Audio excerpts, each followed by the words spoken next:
ولا تباشرون وانتم عاکفون فی المساجد، فرمایا ایک بندہ اعتکاف میں بیٹھا ہے، اعتکاف میں بیٹھ کر مثال کے طور پر یہ بیوی اعتکاف میں بیٹھی ہے تو خاوند اپنی بیوی سے بھی صحبت نہیں کر سکتا، کیونکہ اعتکاف کی حالت ہے۔ اعتکاف کی حالت میں نہ مرد جو ہے وہ بیوی سے تعلقات قائم کر سکتا ہے، اگر بیوی بیٹھی ہے تو مرد بھی بیوی سے تعلقات قائم نہیں کر سکتا۔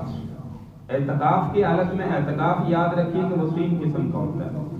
نمبر 1 نفلی اعتکاف، جیسے اب آپ جو ہے وہ مسجد میں داخل ہوتے ہیں یا غیر رمضان میں بھی مسجد میں داخل ہوتے ہیں، مسجد میں داخل ہوتے اللہم افتح لی ابواب رحمتک، دعا پڑھیں اور کہیں یا اللہ میں جتنی دیر مسجد میں رہوں گا میں نفلی اعتکاف کی نیت کرتا ہوں۔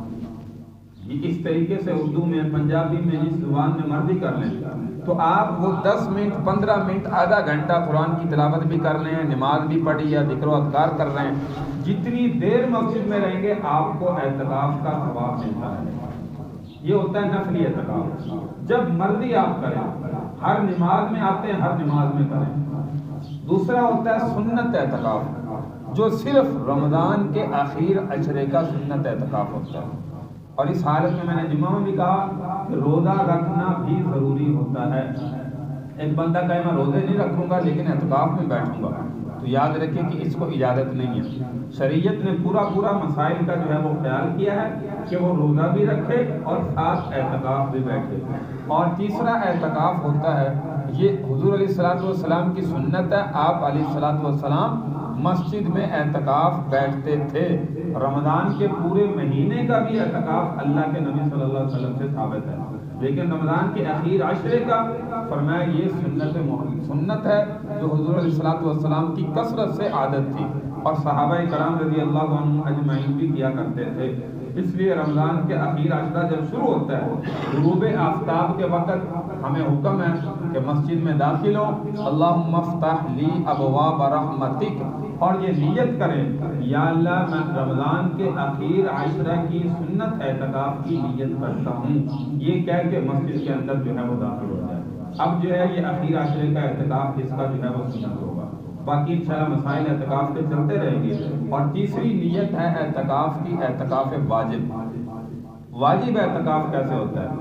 واجب ہوتا ہے کہ یا اللہ میرا فلاں کام ہو گیا، کوئی بھی مشکل انسان کی ہو، میں اتنے روز اعتکاف کی نیت کرتا ہوں۔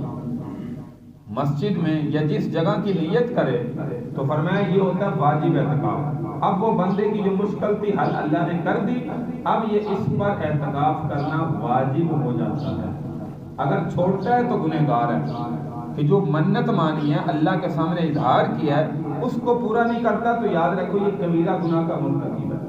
تو یہ ہوتا ہے واجب اعتکاف۔ 3 قسم کے اعتکاف ہیں، نفلی اعتکاف، رمضان کے اخیر عشرے کا سنت اعتکاف، اور تیسرا واجب اعتکاف۔ اللہ تبارک و تعالیٰ سے دعا ہے کہ اللہ تعالیٰ ہمیں رمضان کی ہر گھڑی سے نفع حاصل کرنے کی جو ہے وہ توفیق عطا فرمائے۔ 1 دن یا 2 دن جو ہے وہ باقی ہیں، جو بھی ساتھی اعتکاف کی نیت کرنا چاہتے ہیں، نیت ہے ان کی بیٹھنے کی، وہ نیک نیتی کے ساتھ، اخلاص نیت کے ساتھ اخیر عشرے کے سنت اعتکاف میں بیٹھنے کی جو ہے وہ نیت کریں۔ بے حد اجر و ثواب ہے، آگے انشاءاللہ اس کا اجر و ثواب جو ہے وہ ذکر کیا جائے گا۔